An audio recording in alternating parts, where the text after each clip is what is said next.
రాగుల్లో calcium, iron వంటి పోషకాలు దండిగా ఉంటాయి. ప్రోటీన్లు, పీచు పదార్థాలు, ఖనిజ లవణాల శాతము ఎక్కువే. పైగా కొవ్వు శాతం బాగా తక్కువగా ఉంటుంది. షుగర్ పేషెంట్లకు, అధిక బరువు, స్థూలకాయంతో బాధపడేవారికి రాగుల్ని నిజంగా ఒక వరప్రసాదమని చెప్పుకోవాలి. రాగుల్లోని ఫైటోకెమికల్స్ అనే పోషకాలు జీర్ణక్రియ వేగాన్ని మందగింపచేస్తాయి. దీంతో రక్తంలోని గ్లూకోజు త్వరగా విడుదల కాదు. ఈ పరిణామం షుగర్ పేషెంట్లకు ఎంతో మేలు చేస్తుంది. షుగర్ జబ్బుతో బాధపడుతున్నప్పుడు రాగుల్ని నిత్యం ఏదో ఒక రూపంలో తీసుకుంటూ ఉంటే షుగర్ జబ్బు చక్కగా అదుపులో ఉంటుంది. రాగుల్లోని ట్రిప్టోథాన్ అనే అమినో ఆమ్లానికి ఆకలిని తగ్గించే గుణం ఉంటుంది. పైగా రాగులు నెమ్మదిగా జీర్ణమవుతాయి. కాబట్టి శరీరంలో క్యాలరీలు పోగుపడే సమస్యే ఉండదు. అధిక బరువు, స్థూలకాయంతో బాధపడేవాళ్లు రాగుల్ని నిత్యం ఏదో ఒక రూపంలో తీసుకోవడాన్ని అలవాటు చేసుకుంటే బరువు బెడదను త్వరగా వదిలించుకోవచ్చు.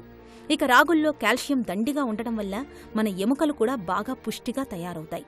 ఎముకలు క్షీణించిపోయే ఆస్టియోపొరోసిస్ ముప్పు కూడా బాగా తగ్గుతుంది. రాగుల్లోని లెసిథిన్, మెథియోనైన్, థ్రియోనైన్ వంటి అమినో ఆమ్లాలకు రక్తంలోని కొలెస్ట్రాల్ని తగ్గించే గుణం ఉంది. ఇక రక్తహీనతను అధిగమించడానికి నిత్యం రాగుల్ని తీసుకోవడం ఒక మంచి పరిష్కారమే. ఇన్ని సుగుణాలు కలిగిన రాగుల్ని నిత్యం తీసుకుంటారు కదూ.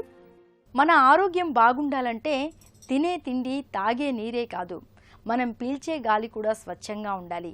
పీల్చే గాలి కలుషితమైతే మనకు ప్రాణాధారమైన ఊపిరితిత్తులు పాడైపోతాయి. పొగ తాగే వాళ్లలో కనిపించే COPD జబ్బు అలాంటిదే. నెలల తరబడి, ఏళ్ల తరబడి పొగకు అలవాటు పడినప్పుడు ఊపిరితిత్తులు క్రమంగా గుల్లబారిపోతాయి.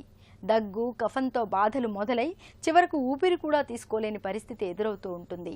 ప్రాణాంతకంగా పరిణమించే COPD జబ్బు గురించి ఇప్పుడు తెలుసుకుందాం. సంవత్సరంలో 3 నెలల కంటే ఎక్కువ దగ్గు, తెమ్మడం ఉన్నట్టయితే మనం క్రానిక్ బ్రాంకైటిస్ని సస్పెక్ట్ చేయాలి. అదే కాకుండా పేషెంట్లలో ఆయాసం రావడం, శ్వాస తీసుకున్నప్పుడు పిల్లి కూతలు ఇవన్నీ కూడా ఉండవచ్చు. మనకు ఉపశమనం మందులు ముఖ్యంగా చూసినట్టయితే ఇన్హేలర్స్, బ్రాంకోడైలేటర్స్ని ఇన్హేలర్ రూపంలో డైరెక్ట్ లంగ్కి ఇన్హేలర్స్ రూపంలో ఇవ్వడం జరుగుతుంది. ఈ ముఖ్యంగా ఈ ఇన్హేలర్స్లో 2 రకాలుగా ఉంటాయి. ఒకటి బ్రాంకోడైలేటర్స్ అంటాము. ఇవి శ్వాసనాళాల్లో ఏర్పడ్డ అడ్డంకులను తొలగించడానికి, శ్వాసనాళాలు మూసుకుపోకుండా ఉండేందుకు సహాయపడతాయి. దీంట్లో 2 రకాలు ఉంటాయి. బీటా ఎగోనిస్ట్ అండ్ మస్కరేనిక్ ఎగోనిస్ట్ అని అంటాము.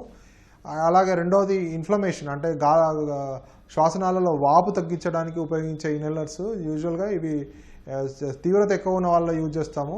ఈ COPD అనేది ఒకసారి మనకు సంక్రమించినట్లయితే రెగ్యులర్గా మీరు డాక్టర్ని సంప్రదిస్తూ ఉండాలి. ఎక్కువగా ఇన్ఫెక్షన్స్ బారిన పడకుండా చూసుకోవాలి.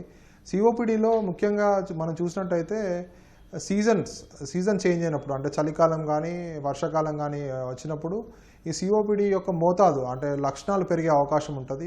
సెకండరీ ఇన్ఫెక్షన్స్, అంటే COPD ఉన్న వాళ్ళలో సెకండరీ బ్యాక్టీరియల్ ఇన్ఫెక్షన్, మళ్ళీ ఇన్ఫెక్షన్స్ వచ్చే ఛాన్సెస్ కూడా ఎక్కువ. అట్లాంటి ఇన్ఫెక్షన్స్ రాకుండా ప్రతి సంవత్సరము వ్యాక్సినేషన్స్, లైక్ ఇన్ఫ్లుయెన్జా వ్యాక్సిన్ ప్రతి సంవత్సరము, మరి ఎవ్రీ 5 ఏళ్లకు ఒకసారి న్యూమోకోకల్ వ్యాక్సిన్ తీసుకోవాలి.